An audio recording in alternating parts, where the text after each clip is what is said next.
Yeah. Now we should be ready to go. Okay.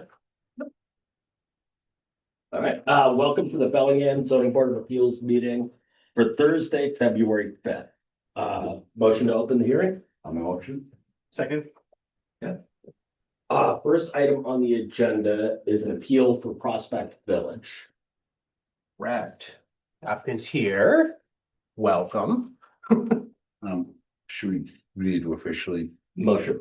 add further accuse or something? Do we open it first? Or? The hearing's already open, we opened the last meeting. Okay. Yeah, so I will be recusing myself from the vote because I'm on the planning board. I've already voted. It's not a conflict. I mean, I don't want to give you legal advice on that, but Well, it's up to you. It's your call. typically how we handle it. How we though. handle it, Yeah. we've discussed it already. yeah, I mean, going back to what, like when Brian Salisbury, for example, was on both boards, it's not a Yes. it's not a conflict, but I'm never going to tell someone not to recuse themselves if they feel it's more appropriate. Okay. Thank you. All right, Rob, do you want to give a brief? Yeah, I can give a background on everything if that works. Sure. So, so Prospect Hill Estates, this was a application, a special permit and development plan that was in front of the planning board. It's a 130 unit townhouse development. Went through the planning process for what, 2 years, I think. It was a lengthy process. And ultimately, the planning board decided on denied the special permit, but they did approve the development plan approval with conditions. So where our bylaws allow an applicant to appeal a development plan from the planning board to the zoning board of appeals. This has happened in the past. The last one that I think everyone except James was on the board, and actually Liz, you weren't on the board, but there was the LMP Properties situation that occurred. So similar situation where they came in front of you with a development plan approval where it was approved and they were hoping to strike conditions of approval. This is a similar situation. I'll let the applicant explain, what they're looking for, and I'm here to explain any of the background and we'll go from there. Okay. All right, clarification first. Sure. You did say 130 units going in? I believe it was 130 We units. have 156 two-bedroom homes. So that was the That initial was the- application, which then ended up going down to 130 Thanks. units. Okay, before we start, I just want to mention to the public that we're just procedurally gonna talk to the applicant, discuss among the board, and then later on open to the public. So we'll hear your comments, but just have to wait and be patient. Okay, All right. Jay Tallerman and Mead Tallerman and Costa representing the applicant here. Lou Petrozzi also representing principal as the principal of the applicant is here too, and he might provide a little bit more granular detail on some of the conditions here. In some respects, this is kind of a distinction without a difference. So if the planning board had approved the underlying special permit, we probably wouldn't be here because the conditions that we oppose here, they would have put in that decision, and maybe there would have been some back and forth, and a couple of them might have been objectionable, but it'd be in a slightly different posture. However, if they didn't approve, we appealed that. So we're left with this approval that has all these conditions in it. And so we fully expect that if we prevail in court against the planning board on that, then it would be a remand back to the planning board and we'd be discussing conditions. So I'm not here to suggest to this board at all that we don't expect there to be conditions of approval if this project ultimately cobbles together all of the approvals that it has. We're not about that. I think there's a discussion as to whether or not some of these conditions would be ultra vires beyond the authority of even the planning board. But here, we're really contesting the imposition of conditions through the development plan process kind of all together. And there's some that are more concerning to us than others. And I think where we start with this is kind of where I think we'll end with it. And we're happy to discuss individual conditions. But under your development plan bylaw, which is a little quirky, there is, and normally when we have like development plan and site plan bylaws, we affirmatively say in the bylaws that we can impose conditions of approval. There is no authority under development plan, and this is just development plan. This isn't the site plan, because that's over in the other camp. There's no authority under your development plan bylaw 24016, which then folds in 240, I think 17, 18, and 19 in some respects. There's nothing in there that says you can impose conditions at all. It's an approval if you meet the standards under 24019. But beyond that, that's the condition part is all in the special permit. Now here, if these were minor and some of them are minor, and we're not going to raise the alarm on some of more of the minor conditions, but there's some conditions in here that are to the applicant's fiscal detriment and requiring the applicant to do things that we think are just simply beyond the development plan review scheme. Just one question to Rob. So just not to, I think we just want to stay in our purview. We're not gonna, I don't think we should really consider anything with a special permit, right? Because No, and I'm not suggesting that you do at Yeah. all, nothing.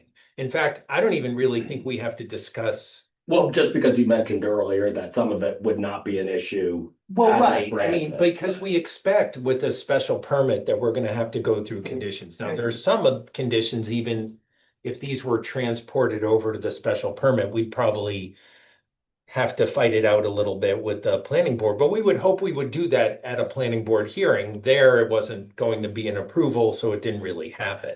But here we have what I think would be the same slate of conditions that they would have opposed on the special permit. That's the only reason I raised that. I'm not suggesting at all. In fact, I think your job here is much easier because I'm not sure that ultimately, with respect to the conditions that are mentioned in Lou's lengthy memo to you, that you really even have to go into them, particularly in a granular level, because I still think this analysis begins and ends with the fact that the planning board, while they have a ton of authority to impose conditions under special permits and likely some authority under even site plan, there's nothing under the development plan bylaw that says you can impose conditions. So I get if everyone's approving, if this was like all 4 permits approval and there is one common set of conditions that they'd be kind of just spread across all the permits. But here we have a denial and then this one's an approval. So we felt, we're kind of in for a dime, in for a dollar in a way, but we're opposing what they did, which was a denial on the special permit. In the meantime, we have to deal with this one. And there's a number of conditions in here of particular concern, not just because you can't impose conditions, but we think they even go further than that.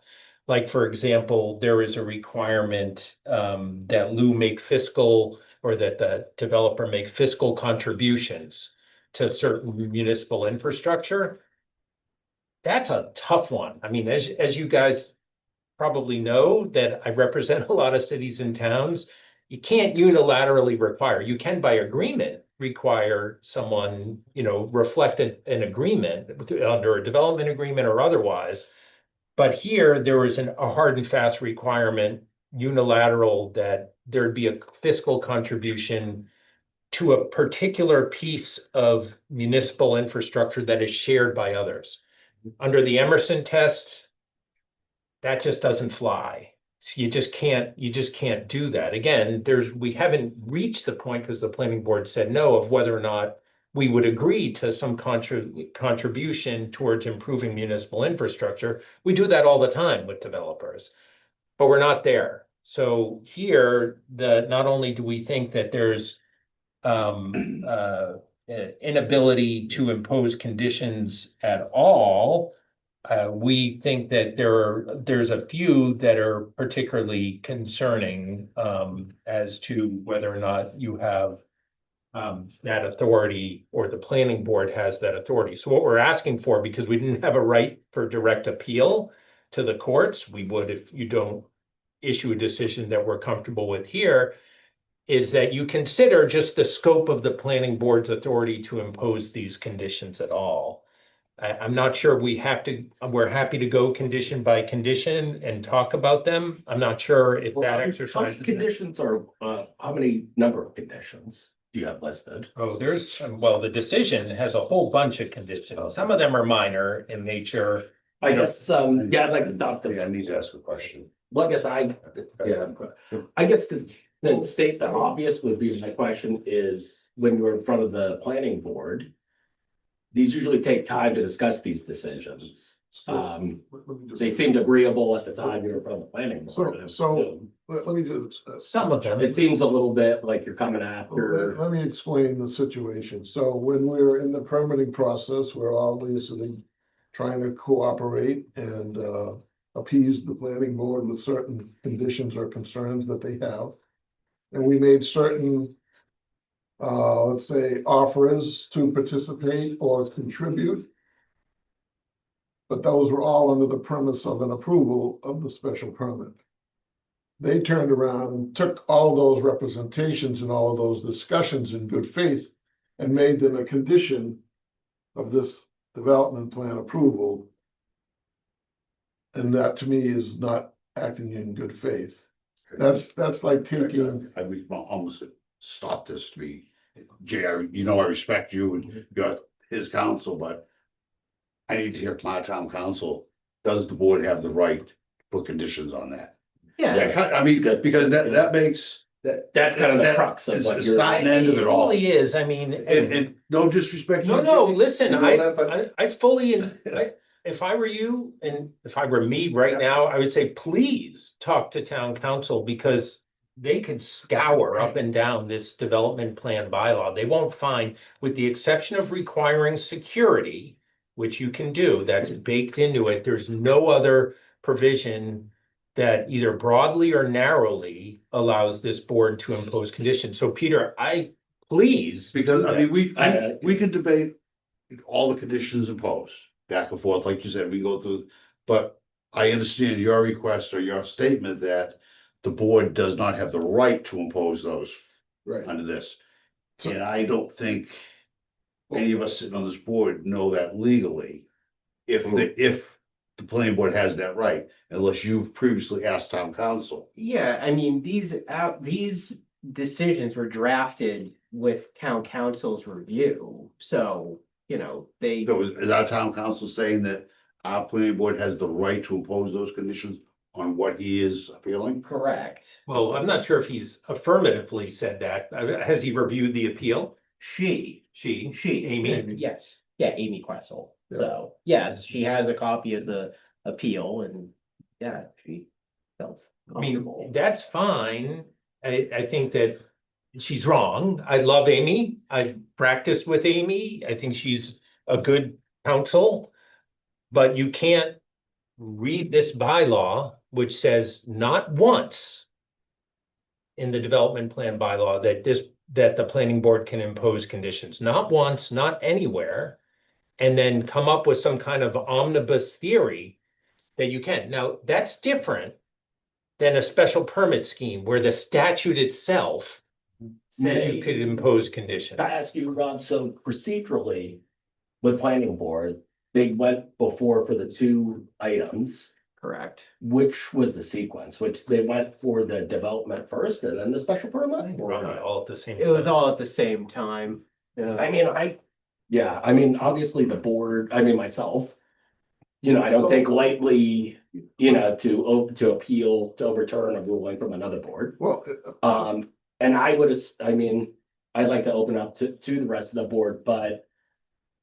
I would assume your counsel at the time as well, I don't know if it was Jay, but It must have had the understanding if you're going in front of the board for this one item versus the other item, you can't assume approval of both items. No, not at all. I totally, and well, what I would say is that they probably felt and got good advice that you can't really deny development plan approval. It's kind of like site plan. It's non-discretionary. So that's why there was a split decision. So I would say that's why I guess I was going back to the special permit because to me, it's inconsequential because what's before us is the development. Well, it's not inconsequential though, so. It's not, but it's not within our purview. Well, right, so that's why I do think though that there's room either to take action that either in its entirety wipes out the conditions or looks at specific conditions as we've talked about, and I'm happy to talk about as being even beyond the authority of any Can board. I ask, stepping just from a separate angle, what exactly with the conditions is so onerous or the hardship? Well, Is it financial? Is that? Well, no, it's not. There's some that are fiscal, but for But I do example, agree with what, so conditions 6 and 7. Conditions 6 and 7, they're somewhat related. Prior to connection, the applicant shall improve the Dupree sewer pump station to meet the current town of. which I might add, I live over on Silver Lake and I see that have a lot of issues all the time with vehicles. No question that So I it's mean, not a whether or good not that's project, relatable to your applicants, that the current station, from but. what I could Yeah, witness. let me seems just like get through it's- this. And then condition 7 actually requires the applicant to spend money on it. And because it's a piece of infrastructure. That under- would be impacted by this development now. Right. And I'll say, I mean, I don't know the You're ins and outs, allowed but as a I live board. there and I have seen the vehicles come a lot of times. and Right, but that's the fairly question, new. the question isn't whether or not it's a good idea to make those improvements, nor is the question whether or not. I guess my point would be that does not seem overly asking of, I think what, On the I think what they're applicant, saying though, what you might be missing is it should. asking the applicant to do it and making a condition demanding the applicant can do it. Was that just, or was that within the board's Yes. preview to So- require them to do it versus making a condition them agreeable to do Yeah, it? I think that's what they. That's part of it, Peter. The other part of it is that we're happy to pay our fair share on infrastructure that we ourselves are impacting. What you cannot do, and it's what we call the Emerson test. It's an old set of cases. There's actually 2 main cases. If you require an applicant to pay for things that benefit more than what just the applicant is impacting, i.e. something of general municipal import, that's a tax. And that a town can't do. And we think that these conditions 6 and 7 in particular go into that arena where the planning board. And I think, again, Lou was happy to have that discussion with the planning board based around an approval. They didn't approve it. Can I ask, what's the other, is it another infrastructure aside from the pump? But I do understand what you're saying. I do think ultimately, I do agree that it kind of goes back to the question about with the decisions. Well, yeah, because if it's twofold here. If the board is allowed to make requirements on the development plan, then we can debate and we can talk about the requirements. Yeah. That is, I'm using a lot of words. But on the other side of the spectrum, that if it's not within the planning board's rights to do this, then that absolves it. Okay. And I'm gonna be, I won't make a decision on that until I hear from town council directly. What I does, just, I guess to ask, maybe James, what does and Ray, what does the rest of the board feel would be helpful? Do you want them to continue on a little bit, go into each of the items, or? Well, the first thing I think about is that, like, we're talking about being, some parts of it were approved, but with stipulations. However, if these stipulations weren't put in here, these conditions, then they probably wouldn't have gotten approved. So having conditions is the same as not approving it until those conditions are met. And that's what we're considering. But I don't think you could, James, I don't think you would look at it like that in a vacuum. So we have to do a number of things to prevail. If we win on our appeal on the special permit, it's not like the court just hands us a special permit and says, no conditions, just go out and build this thing as you see fit. They're gonna send it back and say, the planning board was wrong. planning board do it right this time, and we expect that there would be a number of conditions that would then be negotiated at that time.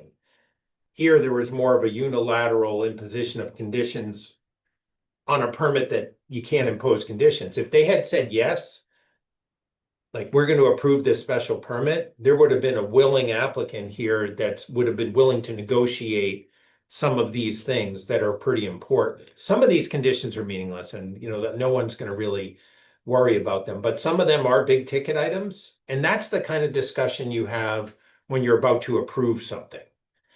And that just never happens. Actually, I have a question for Rob. So say the special permit got approved, would those conditions not still be imposed? Yeah, I guess that confuses me a little The bit. conditions So say would you be- got your special I permit. expect that they you would have been agreed. I assume the planning board would still want those conditions. 100%. But I think what the applicant is appealing, I may be dead wrong, is not the conditions. But he's appealing the fact that the planning board does not have the right to oppose those conditions on Exactly. a site development plan. Yes. I think, without going into all the details of every one condition just yet, I believe, unless I'm wrong, that the appeal is the board doesn't have the right to oppose them, not the individual conditions as of yet, but that's what he's appealing. And are you saying, or I guess I could be that wrong. if you had a special permit, then you would have parsed out and worked out between those conditions or? Can I just butt in here a little bit? Sure. So, Jay and I have talked about this a lot. So in this bylaw, this development plan approval bylaw, they have standards for your decision standards, okay? And they go through A, B, C, D, E, F, whatever it is. And not one of these decision standards has anything to do with doing off-site improvements or rebuilding a sewer pump station or reconstructing an intersection. Not one, none of them. Their peer review agreed with everything that we submitted, that it wasn't required. There's no responsibility for us to rebuild a sewer pump station. It's not in this bylaw. What we're asking for, these conditions that are not authorized by this bylaw be declared invalid. Because they don't have the authority to impose the obligation for Wall Street Development to spend $600,000 to fix a pump station that belongs to the town. And it's their jurisdiction and their responsibility to maintain. We're asking for those conditions to be declared invalid. Bottom Might I line. ask, I mean, and this is my own thought. If that's, yeah, I mean, I guess, They're two separate decisions. yes. One has nothing to do with the other. However, it could have been included in as a mutual agreement that we make certain contributions to improve the pump station, make certain improvements off-site to make the intersection a little safer. Other things like that that are in here that are completely outside the scope of this bylaw.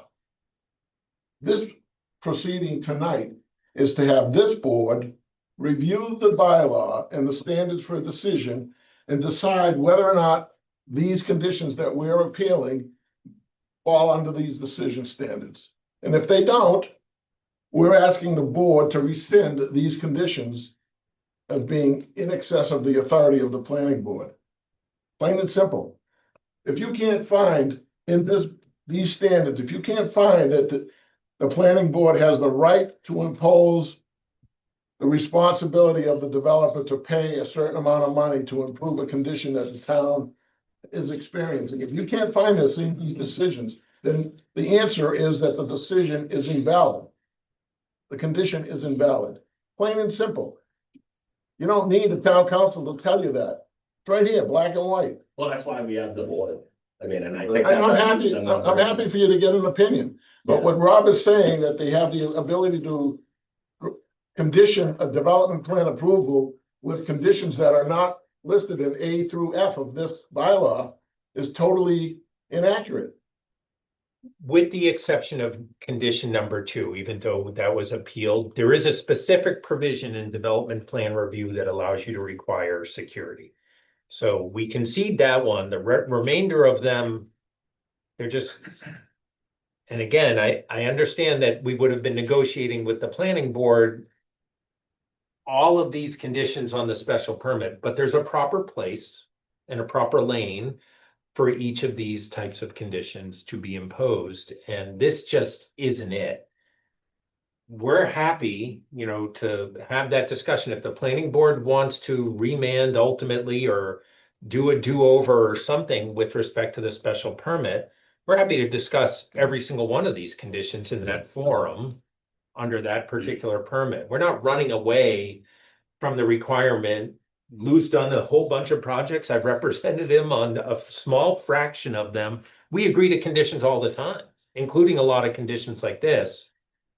But we can't accept, while we're fighting there, just an out and out denial, the imposition of conditions on something where you just didn't have the authority. And so, Peter, to your point, and I don't want to speak for Lou necessarily, but if your comfort level is to ask the specific question of Attorney Questle as to whether or not under this specific bylaw, there's the authority, and I'm happy to give you a legal memo before the next session too on this very issue, that's fine. Continue us to the next time and let's have that discussion, because I don't want you to feel like I'm throwing a bunch of legal shade on you and asking you to just agree with me because I've known you for 20 years. That's not what this is about. No, I want to get it right. Yes. Until hearing exactly what you were appealing. I mean, I've read through all these and I'm ready to go through them per se. But you brought up a valid point that I'm not an attorney. I don't know the answer to that question. And Well, the board can do what the board wants to do per se. Rob's You know. insinuating that, I guess that. He's insinuating, but in all fairness, I want to hear. So If you want and to, we maybe can take it if back. I might make a suggestion, and then it's up to you, obviously, is between myself and Lou, we can make a more focused memo on just this legal point. Lou has a very comprehensive memo that he submitted that goes condition by condition on this particular legal issue, as well as what I think there's 2 or 3 conditions in here that are just illegal in any event. Then I'll put that in a memo if you want. You could have Amy comment on it. Amy might not agree with me, but then at least we'll know where everyone stands. And I'm not asking you to just take it on faith just because, we're here giving you a cognizable opinion. I think ultimately, I'm not sure how Amy comes out in a different posture than what I have. I've been doing this for a while, but maybe she does. Yeah, I'd like to open it up to the other members. Yeah, please. Sorry. James? Yeah, so you were talking about the process, so let's say that we did, say that, this doesn't follow the bylaws. You're saying that you would have to go back to the planning board and ask them to restrict it? Or, No, you just eliminate it as a condition of their approval. Of this approval, because they issued multiple decisions. Yeah, so we're not asking you to overturn what the planning board has done vis-a-vis the denial of the special permit. But we're saying, this is a separate approval that they granted. But they attached to it so many conditions that are, as Mr. Talman has said, that are illegal. Can't demand us to pay for municipal infrastructure to tax. We're asking you to go through these conditions that we've outlined in this memorandum and say, condition 7, requiring us to pay $600,000 to rebuild the Dupree pump station. You go to the bylaw and you say, is that one of the decision standards? If it isn't, then the vote of this board should be that it's stricken from the approval. I do agree with Peter that I think the crux of it is, how do you feel as far as, do we want to take it back to town council, which would mean a continuance? yeah. Well, I keep going back to thinking that, that the kind of, what's the word I'm looking for? The adherence that they're looking for from the board was the fact that they kind of, they approved it with those conditions, but otherwise they think of it as, not approving it unless those conditions are met. So, But they we went didn't back to the but board, they didn't they approve. probably would have said it wasn't approved.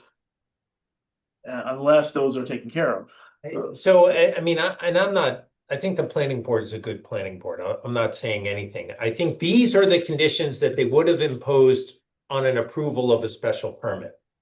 Yeah. So if they were going to approve the special permit, these would have just been cut and pasted and moved over. When they decided to deny it, they had these conditions and they threw them on this permit because they weren't permitted to deny development plan. You can't deny it.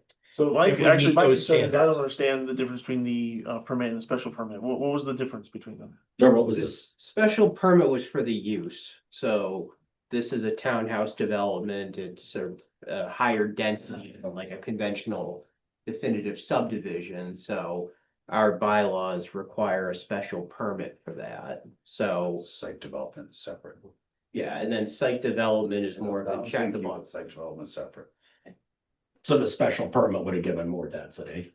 Correct, I mean, it was for the use of the townhouses, which allows a higher density, it's basically a townhouse condo association. Also, with being said, I mean, we know this is already going to land court. Superior, but yes. Yeah. So whatever, Right. I wanna make sure whatever we have on the board is what we're allowed to do. Yes, and I So don't that have an issue taking. the I's are dotted, T's are crossed. So if that's what you would like, it sounds like the applicant is amenable to or amicable to a continuance. We would need, because I think. Well, I would like to hear from Ray too, if Ray is out there. If you, Yeah, thank you, Mr. Chairman. So yeah, I'm in agreement with the board. I'd like to know from town council, our jurisdiction, first of all, and then if we get confirmation that we're able to go through the points, I'd like to go through exactly which points the applicant does not agree with and why. But I think that's probably during a continuation. And I appreciate the applicant being, coming in front of the board, and I'd like to understand more why the planning board placed conditions as if they were going to approve it and then they changed their minds afterwards. That was one part that I know the applicant has been explaining it, but still not clear why they were just going to, they placed them. Is it because the applicant said we don't agree with these conditions and that caused the planning board to deny it? No, that's not what happened, so.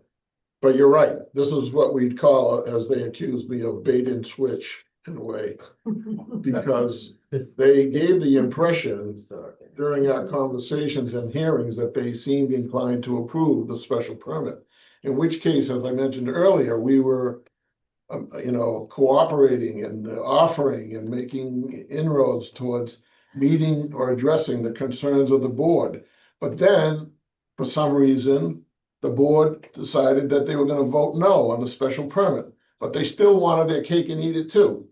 They wanted these conditions in any kind of an approval, just in case we prevail in Superior Court, which we will, but just in case we prevail in Superior Court, they wanted these conditions to be enforceable. And if we didn't appeal, they would be considered part of the deal. We're saying, read these standards. If you can read that condition and tell me where in this decision standards that they have the right, the authority to require us to pay money to the town of Bellingham as a condition of a site development approval.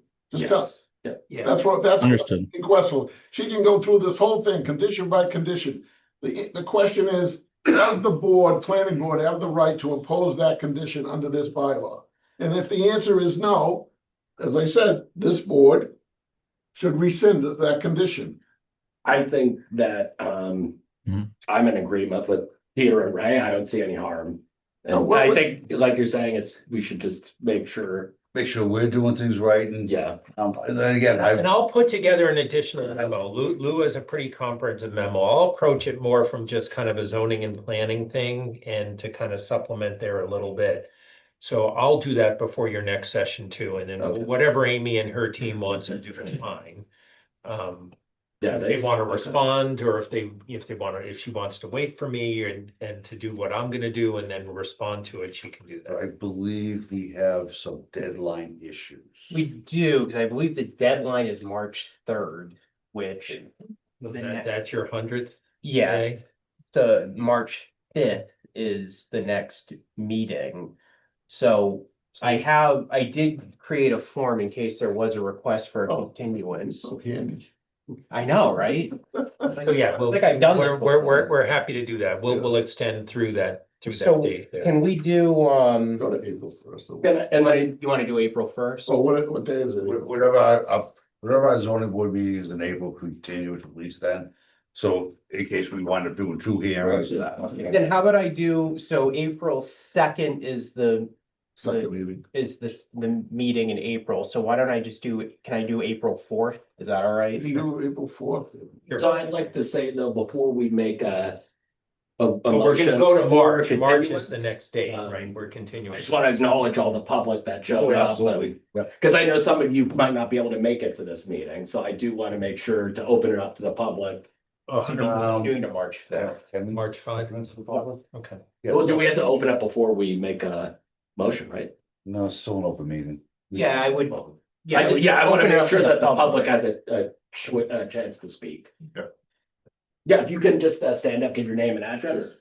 John Holman, Silver Lake, Bellingham. Before the zoning board makes a decision as to their next steps, whether to seek counsel or not, are you accepting input from town members specifically on this issue that's in front of you now? I would say at this, I'm sorry to interrupt. No, you can go ahead. Yeah. We are not getting into the debate of the conditions put on the applicant. Because before we do that, at least I think the board feels, we need to know the legality of whether the planning board could have done that. It's just, it makes no sense to get, and trust me, I'm gonna dive into all these once we're given the blessing that yes, it was appropriate. Agreed. Without speaking to the specific conditions, I'd like to note for the ZBA reference, there are tapes of past meetings, including some in which I heard the applicant stand up and make an offer to provide money to the town as part of his development conditions. So please take that into consideration when you look at this process. I'm going to suggest that some of the conditions that the town proposed were in fact the fruit of the beginnings of negotiations that had not been concluded, that they were proffered in good faith. And I want to stress that legal concept.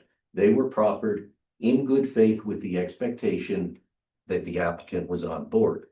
He has the right to change his mind.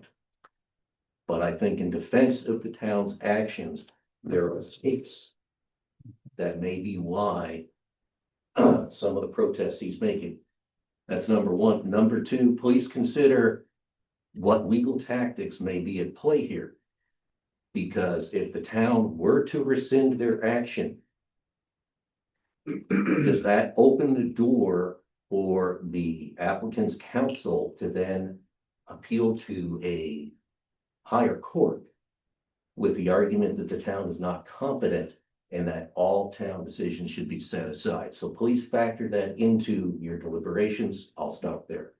Thank you. Thank you, man. Anyone else in the public? Want to speak?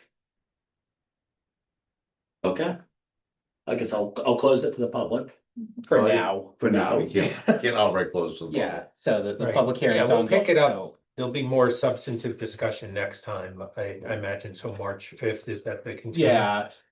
Go, and then April I 4th. think town council will be able to provide a response. Absolutely. No, I think it's direction. I think that's. I'll get something over to her It doesn't tomorrow. hurt to get it out last. I understand what the question is. I do. And Rob, will she Thank you. plan on attending the next one? I can say, I'm sure he can attend. And I will say to your point too, that's, I think, why we want to get town council's opinion, just to make sure we cross every T and dot our I's and. Thanks, Jay. Yeah, no, we No, want to make sure. we're let's, doing the let's right get it things. right. Look, I think that we think this is a good project. We know we have to check a lot of boxes here. This is one of them. So we've got the bigger ticket item is the special permit thing. And Okay. So this is important too, but I will make a motion to, continue to our March 5th. Second the motion. Hold on. Yeah, March. Yeah, March 5th. yeah. March 5th, correct. All those in favor? Aye. Aye. Opposed? Okay. All right, great. Thank you. Thank you. Thank you. Good to see you all. We'll see you in March. Sure. Yep, of course. Okay, Now we're gonna keep all the paperwork going. and thank you to the public for showing up in your patience. Next item on the agenda. Yeah, sounds good, Jed. Public hearing for Red Mill on the Charles. Would you like Rob to read the notice? Yeah, are you? Yeah. Yeah, no, wait, okay. No, yeah. Yeah, I Go can for read it. it. Oh, minimize the size.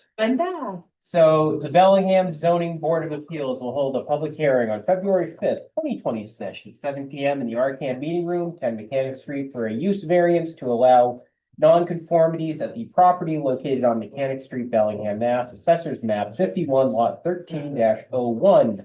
The property is zoned business one. The approximate 85.5 acre parcel consists of the previously approved Red Mill on the Charles subdivision. The requested variances are listed below. Section 240-205A to allow 2 units townhouses in lieu of 3+ unit townhouses. And section 240-208B2A to allow a reduction of the required 30-foot front yard setback to 20 feet and a reduction of the 25-foot side yard setback to 5 feet. The applicant is Jeffrey Heidelberg, 116 Flanders Road, Suite 1200, Westboro, Mass. 01581, and owner Red Mill Estates LLC, 1 Charles View Road, Hopedale, Mass. 01747. The application may be viewed at the town clerk's office, 10 Mechanic Street, during regular town hall business hours or at line at www.bellinghamma.org. The zoning board page. Anyone wishing to be heard shall attend at the time and place. All right, thanks, Rob. Thanks. Mouthful. Waive that next time. Fine. Am I allowed to just? Oh, yeah. text in? Yeah, if you want, I should have gotten a zoning link from you before I didn't. I've got one right here if you want. This is the Zoom link. If you've got it, do you have the Wi-Fi connection? I do. I don't, okay. I'm just gonna pay this one. Oh, I can. All right, I can also pull stuff up on my screen if you, I set that one up in case you have a thumb drive, but yeah, my bad, my bad, I should have probably corresponded with you prior to this. While you're getting set up, maybe I can just give some background to the board. So I think most of you are familiar with the project. I know Liz being on the planning board, Brian, Peter, and Ray, I think we're involved with the earth removal permit. James, this is new to you. Well, welcome to the Red Mill on the Charles discussions. So Red Mill on the Charles it was a special permit approved and a definitive subdivision approved through the planning board. I believe it's 110 single-family houses and 66 townhouse units, I believe. Very close, 105. 105. Yep, and 66 townhomes. So, and it's located right behind this property in the previous gravel operation. So one thing that's unique and really is going to be the crux of this request is this is a very odd variance request because it's more of a technicality. So our zoning bylaws specifically state townhouse uses as 3 units or more, so triplexes or more. I think it's capped at 8 units. Duplexes are not considered townhouses in our bylaws. They're just something separate, they're just duplexes. So the overlay that was utilized for this application allows single-family homes and townhouses. So essentially, single-family homes or triplexes or more for the townhouses. I just admitted you. Thank you.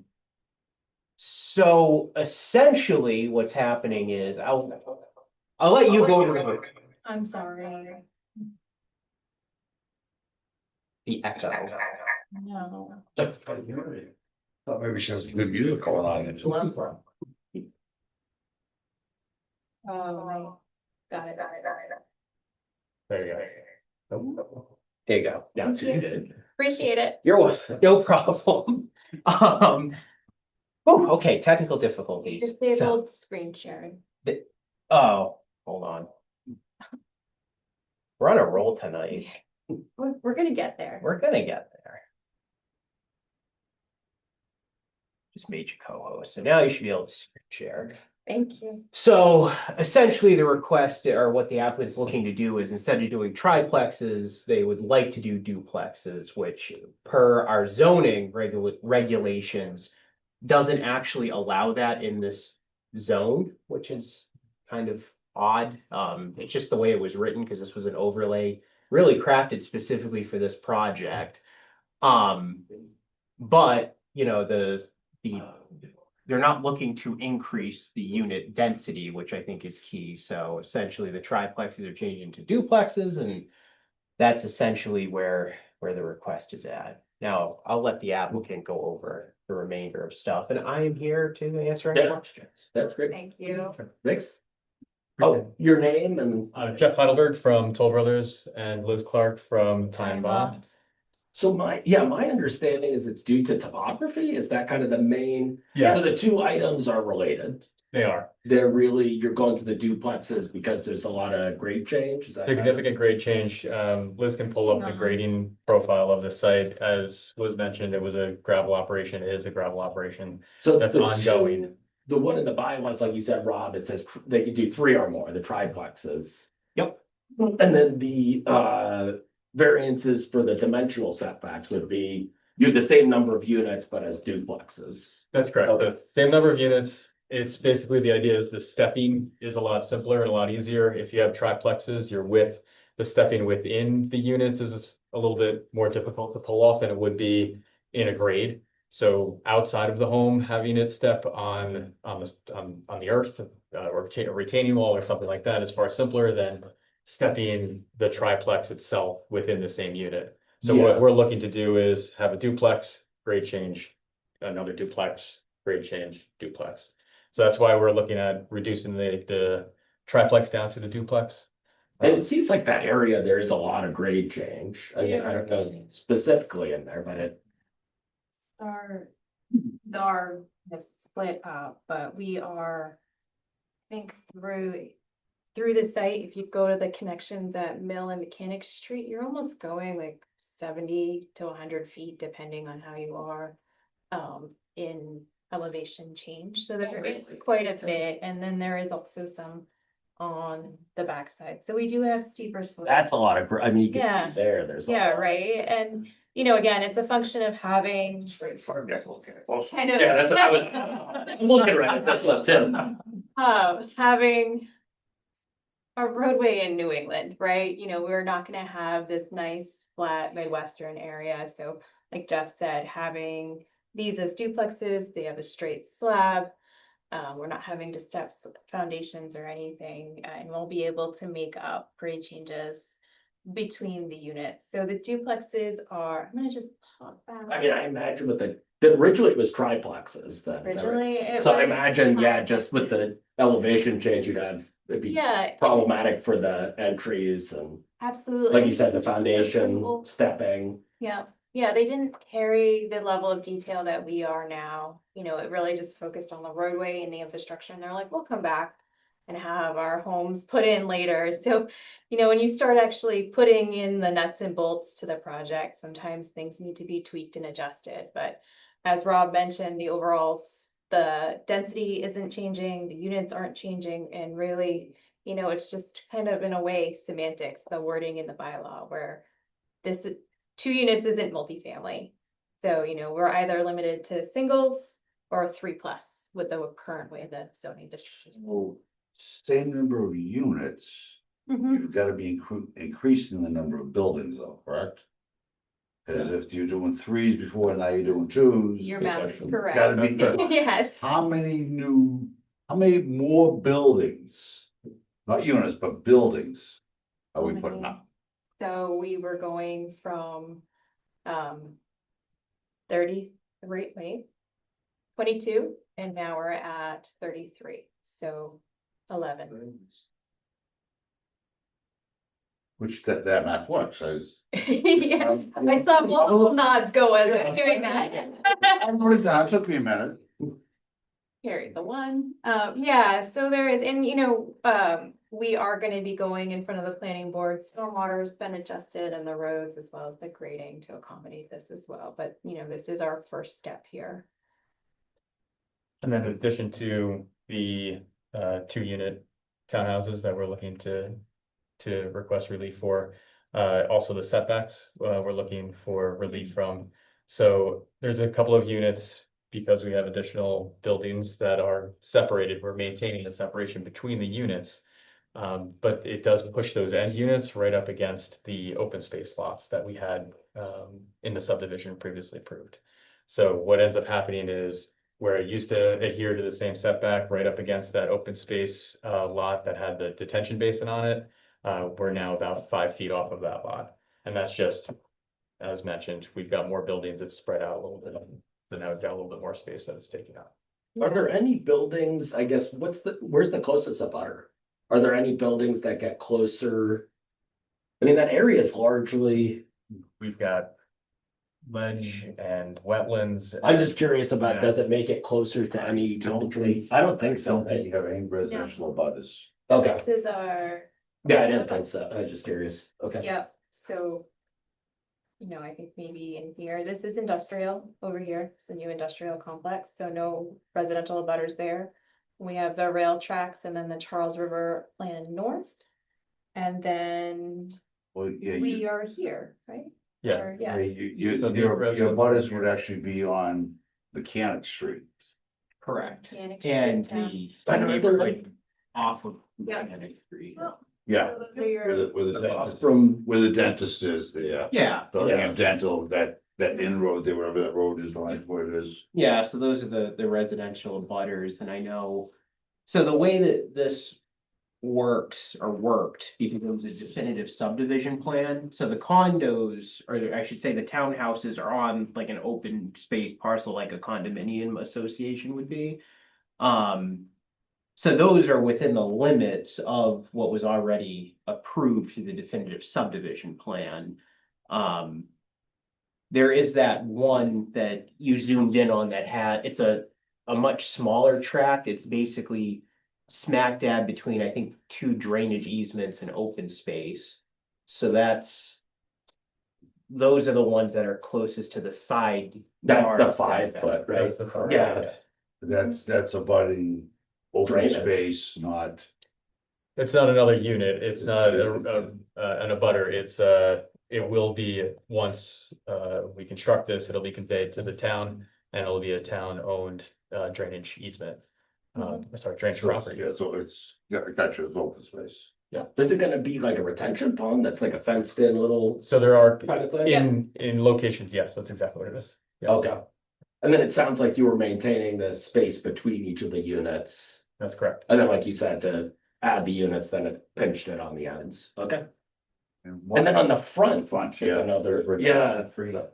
oh, yeah, So on the front, what we're doing is the units themselves, when the definitive subdivision was approved, it was approved by a different developer. We have specific units that we construct. And when we laid out those units, looking at the layout, and maintaining that rear to the ledge, we needed to shift the unit forward a little bit because our units are slightly deeper than what I think they were considering constructing at the time. Their plans didn't have units shown on it, so I'm not sure exactly the unit that we're planning on constructing at this space, but our units don't fit within the depth of that parcel without shrinking the front yard slightly. Do you know what that is dimensionally? I guess the front to back of the units? But that makes sense. You're saying that's you have a standard unit that you wanna. I just have to get some of this. So that makes, I understand that. But I don't think you're approaching, what is the front? What are you asking for in the front yards? Are you asking front to? You know, your head was only setback, the setback proposal for your front, With 18 feet, right? 30 feet to 18 feet. Oh, to the front 20, to 20, 20, yeah. 25. from 30 to 20, So so in it's 10 foot. 10 that feet. is consistent with the front setback for the single family homes too. On the other side of the street, you're talking about? Yeah, So- so that's how the district was written. Yep. So the side is the biggest. Well, I guess it's particularly, it's that one spot really. Is that really the only one that goes that tight to the 5 feet? Yeah, there's some that get a little bit. Cause that's 25 feet to 5 and then the front is Yeah, 30. the side lot setback is big. These are our tight ones, but I think there was another, I'm sorry, not my measuring tool. A few more instances.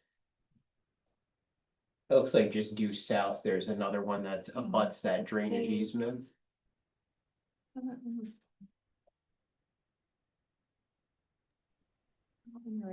Not bad, but. And to clarify, is the hardship in this case financial because of did they come in a set size? They come in a set size and it's financial and topographical. We've got a lot of ledge that we're dealing with, very difficult grade to work with. Those are our hardships. Then you want the same number of units. Correct. Yeah, cause you could reduce the number of units. reduce the number of units foreseeably, but I guess that's kind of. Yeah, Financial. Yeah. okay, Yeah, reduced by 11 units. that's a lot, yeah, That's a lot. okay. And then, I mean, I would say that this does not, there's currently doesn't seem to be, to my opinion, any impact on. Any neighbors or butters in the area. I mean, it's more units, but you're going from. A bigger building volume to probably smaller ones that are probably gonna step more with the land. Well, if, correct me if I'm wrong, but this was also approved, if I remember, get old.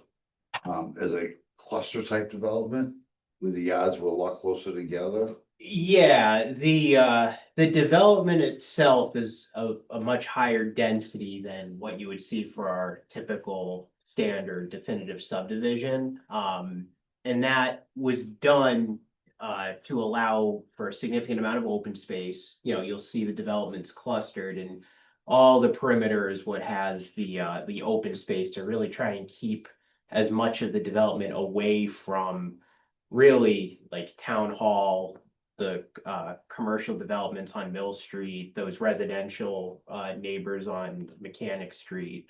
And to get, you know, a higher density, because the other issue too is that as Jeff alluded to, there's a significant amount of ledge. And if you drive by the Trimark facility, that's the entrance to the site. Yeah. And you can see the wall That's a giant of ledge. That you gotta break through.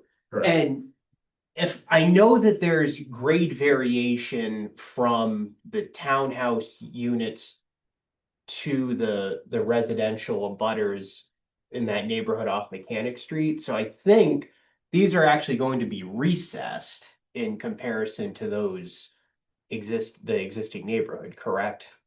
What do you mean by recessed? So you're gonna be cutting into the ledge, there's gonna be a ledge Oh, fade. yes. And then basically the neighborhood will sit up high, the existing one, ledge face townhouses are below. That's where all those contour lines That's were. Yeah, That's not. so, So you're saying that's kind of cutting into, Yeah. okay, which that cut is obviously a little bit tricky, and I think the crux of this discussion, I believe, is what Liz was alluding to with the previous developer. You know, I don't know if they did necessarily a good, what we would call a will fit for actually putting units specifically in the townhouses areas, they opened those spaces and seeing how constructible it would be. So, I know when we saw this project on the zoning board, we didn't see anything like this. yeah, I would, That drawn. I was gonna say, did they have a civil engineer? Did they have anything? Oh, yeah, they had a, Site. An engineer. yeah, they did a full in-depth design, So this is on you. Easy. Fit. What year was it? Easy. 2018? I It can't was- that far back. It was over. 2021, it was before my time on the planning board and obviously That before was my. like all good times. We were virtual. We saw this in person. What was it during COVID? It underwent quite a process. So When you may were part of the have zoning walked board. the site before and then, yeah, Except you were here for earth removal. For the zoning Yeah. board. Yep. Has that been done, all that, or are you still working on that? it's still active. Okay. Okay. So actually trying to understand better the side, how does that impact the town and stuff like that with the extended lines for the sides of the complexes? Can you repeat that? I'm sorry. So the red marks on here for the proposed, it's not really setbacks from the sides. They're extended from previous. But how does that affect the town? I just don't understand the value or the difference. Well, so initially, when this overlay was, or no, it's not, yeah, it is an overlay, I'm sorry, it is an overlay district. When the overlay was drafted, there were setback requirements for the single family houses and for the townhouses, they were separate. And I don't know where the setbacks came from. I don't, because I was not involved in this project when that was being discussed. I assume there was some type of will fit that was done when those were being discussed.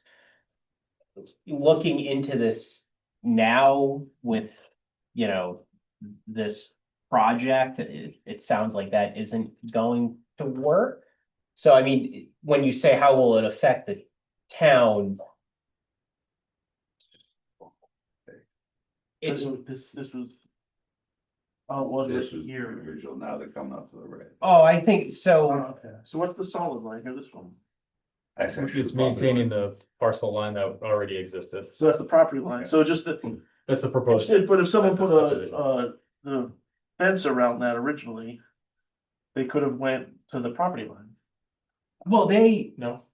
so James, they are working within the parcels that were already approved. All they're trying to do is maneuver the buildings a little bit closer to the front, closer to the sides than what's allowed in the setback. So like, it's not affecting the property lines themselves. They would have to go for a modification with the planning board in order to do that, which, as Liz alluded to, there is gonna be a Well, it's mod. not affecting the open space at all. It's just the No. house can be a little closer to the open space, but it doesn't affect the open space at all. Correct, Yeah. it's not, Okay. those property lines are not proposed as being changed. I apologize, I was trying to understand. No, no, Yeah. And, I mean, So, that was. the Rod, you original don't know why building. duplexes were Yeah, excluded yeah. from the overlay? This is just this one. I assume the reason why they did not do This was the original. duplexes was because there may have been And this original.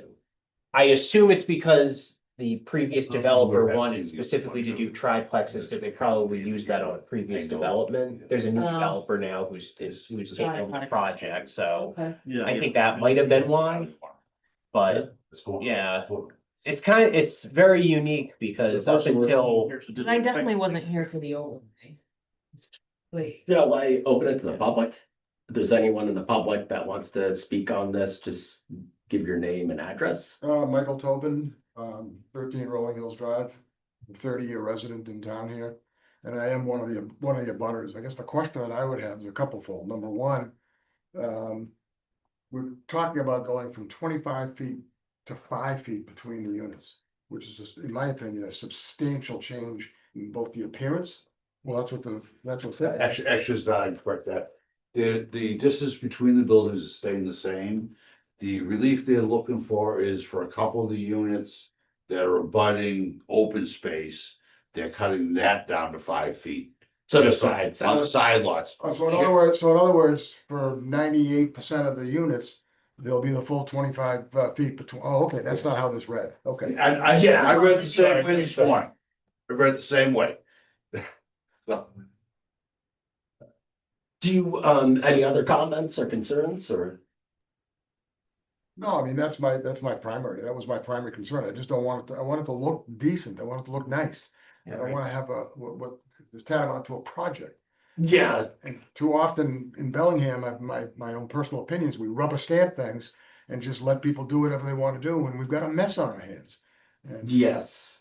Yeah, and I think that, And I think that just to accommodate an additional, number of buildings is a mistake necessarily, just to simply accommodate more units to change the laws, to change the zoning law. And we could ask them, why don't you cut it back by 2 buildings? And compromise, and then you don't have to take all the variance, but they want to maximize their profitability. yes. Then, I mean, I guess that would be, I understand, I understand Yeah. that, as a CPA, I understand that. and I would assume, yeah, you would say that that's the, yeah, the hardship financially, that for the investment, that you want to get a certain number of units and. Right. And that's how the project would look. I mean, I guess I could understand that the that's how same, you bought the project, was X number of units going in. That's what, Toll Brothers based their financial buy on, exactly. is what was told was gonna happen. I mean, I guess I would also imagine that you're actually. I guess to me, maybe spending a little more, because I would imagine if you have 3 units in one building. That's easier than doing, right? That's right. Doing 2. You know, the 2 units separate. Well, I kind of debate that because if he gets into step foundations and Yeah, retaining walls and stuff, this is gonna be an easier build for him to do. that's true. I mean, I think aesthetically it'll be better, I think so too. because then you're gonna have it just be I think that smaller volumes and it's gonna be naturally more stepping with the land and. it'll look less conduit apartment-ish instead of tries. But I mean, I guess to your point, that is kind of up to the applicant to present and then up to us as members to decide. If it meets our hardship. Is there anyone else in the public that wants to speak on this? Okay, I have one more question. Being next to a drainage easement, any worries about flooding? I know it's a small change in the setbacks on the sides, but just being a drainage easement, I wonder, that might be a conservation question, but that was one of my thoughts. So, the stormwater standards require that you design to a foot of freeboard from the 100-year storm to the top of your basin, and then in Bellingham, we had an extra 6 inches. So we have 18 inches of freeboard around our basin. In addition, you have a maintenance berm to make sure you can get around it. So you have another 10 feet wide. So there is room there.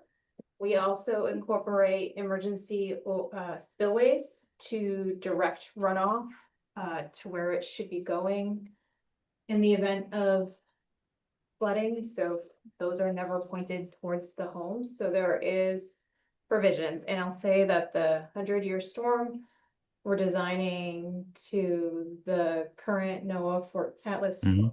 data. So that is like an 18.14-inch storm with a 1.1% annually happening. So again, 0.01%, right? Yeah, of happening. So, yeah, I hear you, but there are rules and regulations that make sure that we are really doing our best to prevent that from happening. Okay, thank you. And any thought given to are all the are there are single units and double, right, and duplexes? There are single units, so And was there any consideration done to perhaps replacing the ones on the edges as a single? Maybe that can allow you to fit within the given setbacks, or is that still a hardship? That's not how the zoning was, that's not how the zoning was approved, or I should say the subdivision was approved. So there's a I see. single for the The single. townhomes. The single families are in, as Liz is pointing out, they have their own lot. Each unit has their own lot versus more like a HOA, if you will, for where the townhomes are located, which are on their own single lot. So you're saying kind of that it's a different kind of demographic, that if you're buying the single family, you want to be kind of You're around buying the a other house single with families. your lot. and Yeah. that's a single family, and then the other is the HOA, which is. So I can see that, yeah, because the I town understand. be closer together, so if you want the single family, you're. Yeah, gonna but want I always play devil's advocate, Ray knows that. Ray, I get you, I mean, because it could be part of the condos and just be a single unit sitting on the end, so. That's true. Right. We would be looking at the same layout though with the setback. It We, wouldn't say. as a board, we always Yep. could ask the questions I that, understand. we don't rubber stamp things at this board. Sure. Just we're very, Thorough. Liz, what's any comments? Well, I guess in terms of the due diligence, you mentioned that, well, I presume, and maybe you can correct me, but before you bought it, there was due diligence. And there clearly or apparently was no sort of will fit, so it wasn't understood before you financially committed to the project that the triplexes wouldn't work. We were fairly confident after we were doing our due diligence. We came into town hall, met a number of times, and we discussed what a permitting path would look like in order to get a project like this approved. So eyes open, we came in believing that we could get this to work.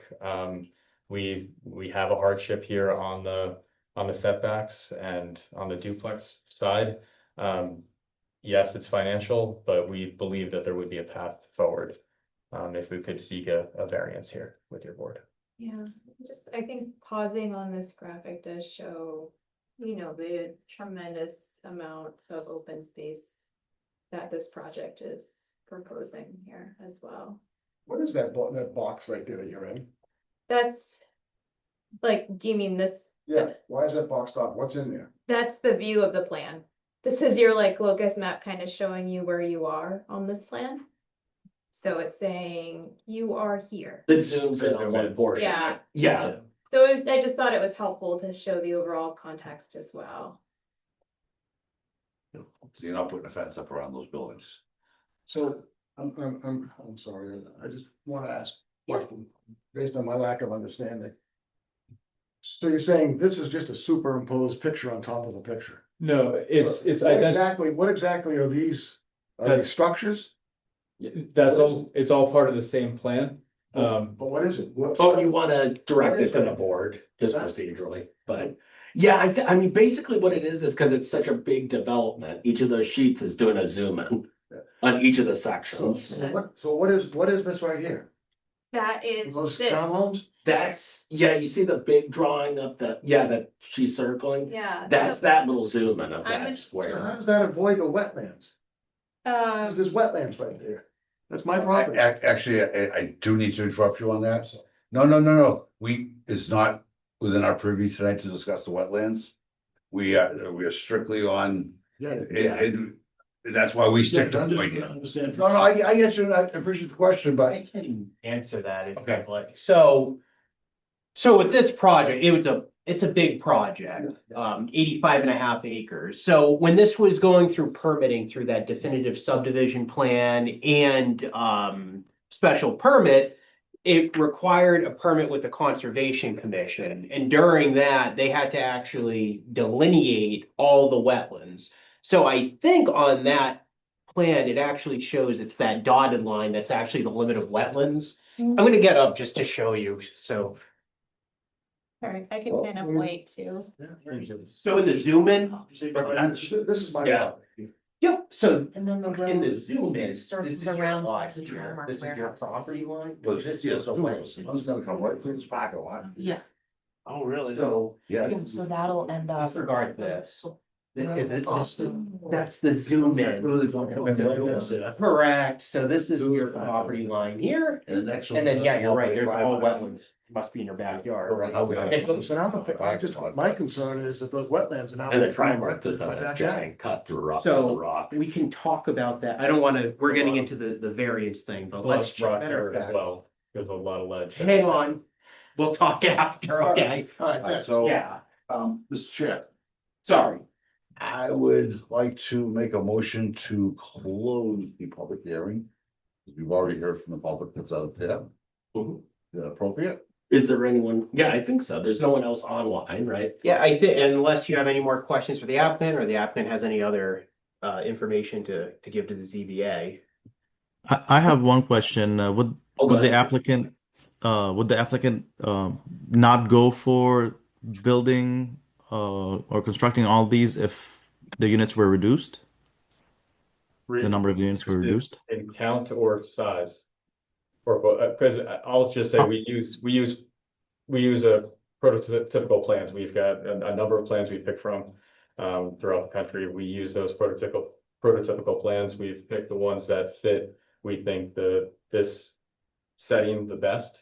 And that's what we want to move forward with in order to make the project the most feasible and most successful. So it would be in number. It would be a number. So I guess to Ray's question, is that something that you'd consider? I guess is that what you're wondering, Ray? If they would be, yes. Reduce the unit count. Yeah. Yeah, we wouldn't. okay. We wouldn't. And I think, yeah, that goes to, which I could see, I guess that's where it goes to our discretion. Yeah. Because they purchased it with so many units when they bought it from the previous developer and. Yeah. Yeah, I mean, Thanks for clarifying. yeah, I would have to believe that if they don't get approved tonight, they're just gonna go ahead and put tries in. They're gonna get their number of units. They're not gonna be happy putting tries in, but. You know, We don't think Right. triplexes would make the project successful. That's the reason why we also. so anyways, I have a motion out there already to close the public hearing. So moved. All those in favor? I Aye. Okay. I heard no issues. Discussion?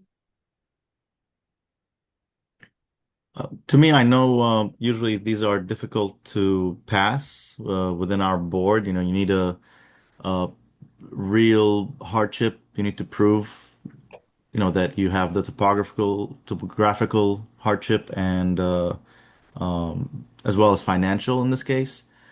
I, you know, from a financial standpoint, I think it's still going to be a profitable project. That would be my opinion. I don't know the rest of the board. I can see the topographical challenge in this case.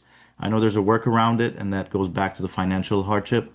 So, you know, I'm not stating my decision, but I could, you know, the key here is to kind of prove that there's no other way that this project will move on unless these setbacks are reduced. In terms of the size, you know, going down to duplexes, I personally don't see an issue in that. You know, aesthetically, it's probably better. I think that's just the way the zoning bylaw was written. I know it's not just our bylaw. I think generally, three, you know, when you have three condos next to each other, it's just a townhouse. If you have two, it's still considered a duplex. It's not a townhouse. I think that's you can see that across towns, but I see where it's a gray area. But I don't have an issue with that one. My challenge is with the setbacks. I understand it was purchased with another development in mind, but that's pretty much my opinion as of now. Okay. And I think the other criteria is detriment to the, and like the neighborhood and which, yeah, I mean, I think it would be, to the applicant's point, I think it would be more successful than having the triplexes and stepping foundations and, but of I course, that, agree. In the Teach. setback, I mean, it matches the houses across the street, that's The front yard setback. Yeah. It's the two side yards. There's only a couple units that does not match. But the frontage matches. Yeah. okay.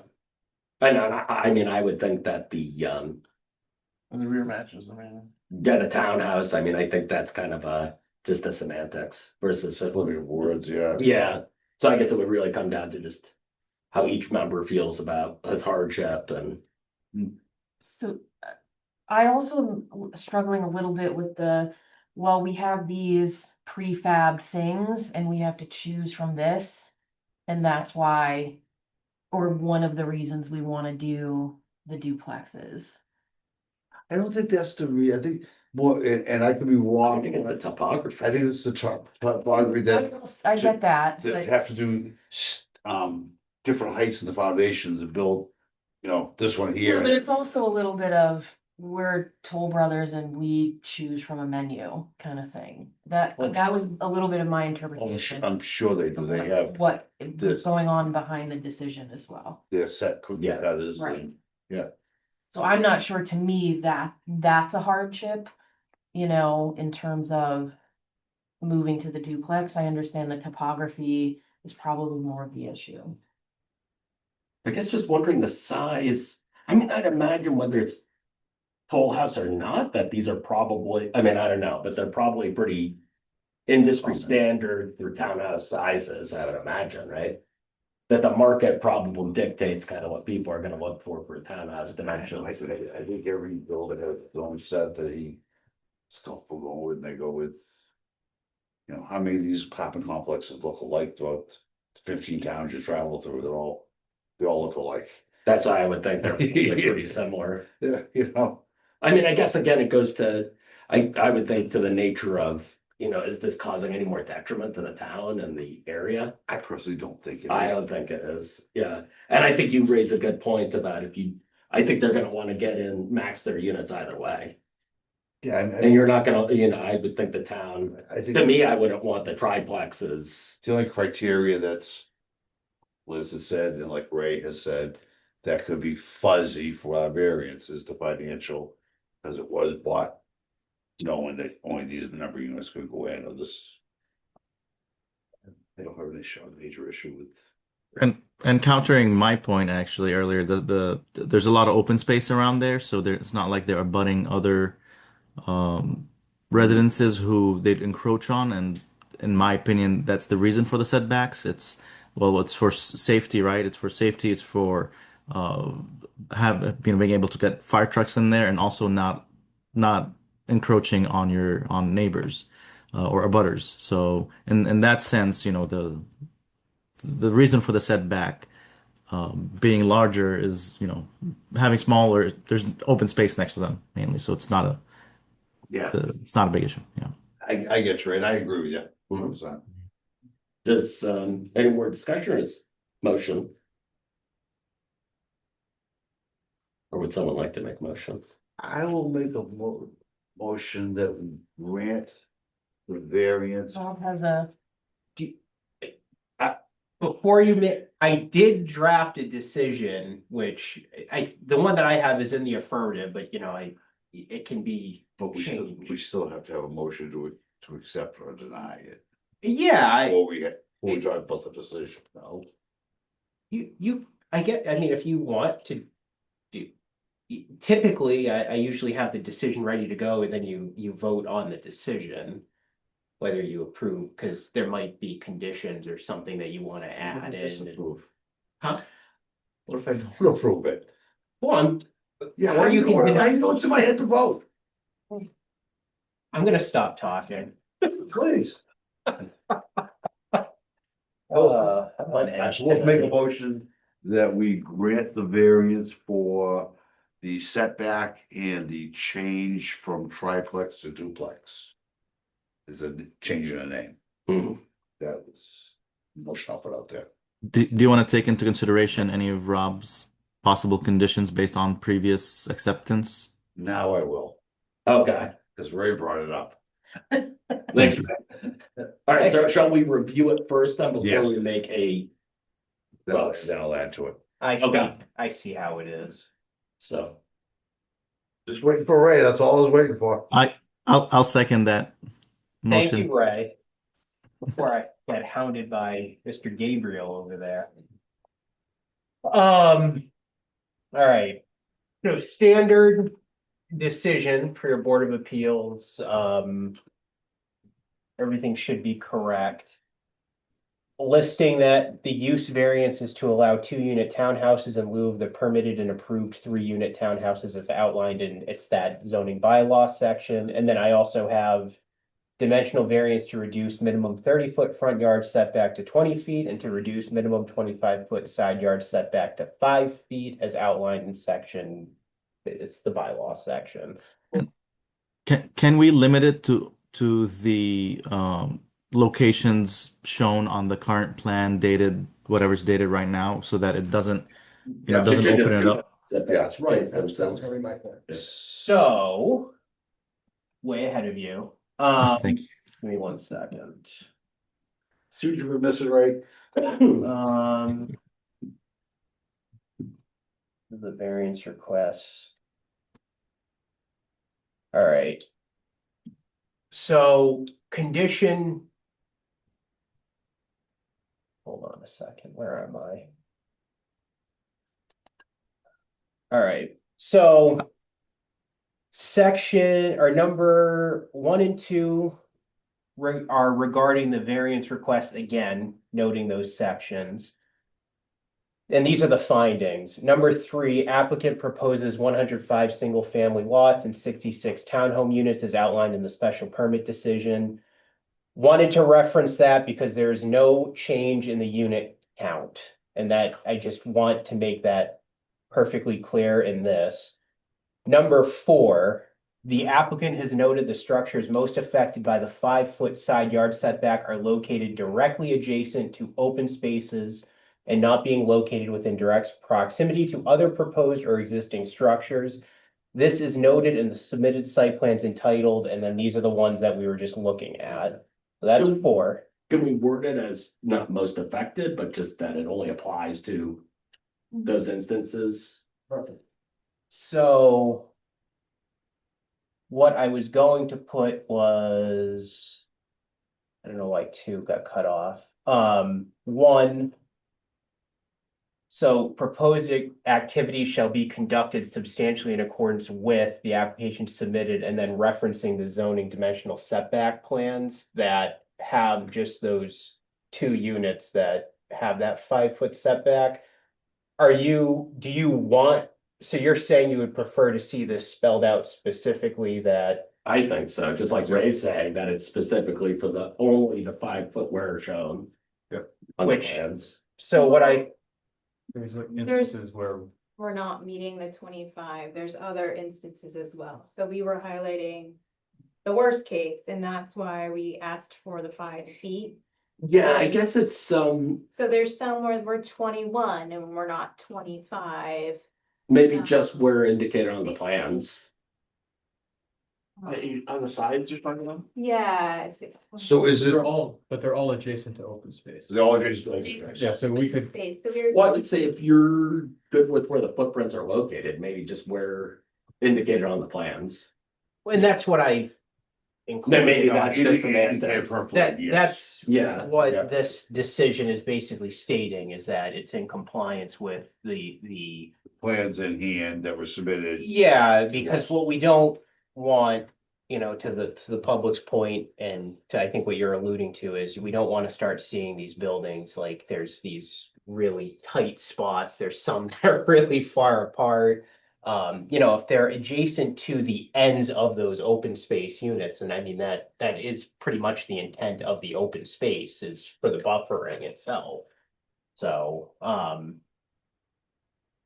Rob, is it implied or do we need to specify that if the plans are updated or changed, that the variance would not apply? that's implied, because essentially by referencing those plans as stated in this decision, then, they need to be in substantial compliance with those. Got So, yeah. So I think you have a safety factor in there. And then I also put, I do not know why 2 got cut off, but 3, which will be the new 2. I just put, the proposed townhouses shall not be constructed any closer than the granted setback relief. A Massachusetts licensed professional land surveyor shall survey and stake property line and limits of the proposed townhouses prior to construction. That is a standard condition that you have with any setback variance. We did that for what was the one that we just did in Weathersfield, I think? Remember that? Yeah. It was the garage. Hmm. So, and then I also just had that the as-built will be submitted to the ZBA file as well. Pretty standard. And then 4, you gotta obtain all applicable local and state approvals, because there's also gonna be some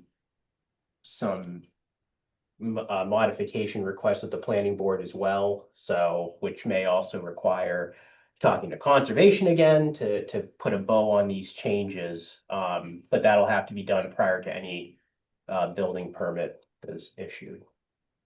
So. Pretty standard. Glad to see you're many steps ahead of my statement. Thanks, Rob. So These look good to me. Thanks, Ray. I I need appreciate to that. amend my motion based on the verbiage. I was waiting for you to give this. Oh, I'll make a motion to grant the setback variance in the use of 2-unit townhouses. Make sure it's worded correctly. The word duplex needs to come out. Okay, It's actually 2-bedroom townhouse.